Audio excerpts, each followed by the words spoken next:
So here you go. Put the supercharger. So I put some WD-40 on the gaskets a little bit and on the head so it slides better. You just take it like that. Second.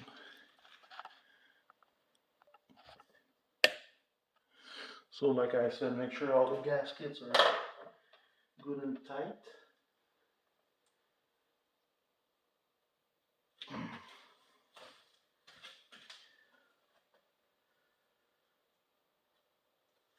Just slide it like that.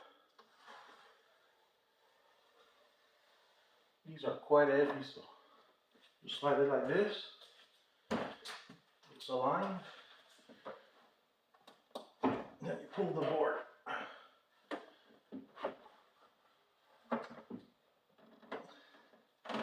That's it.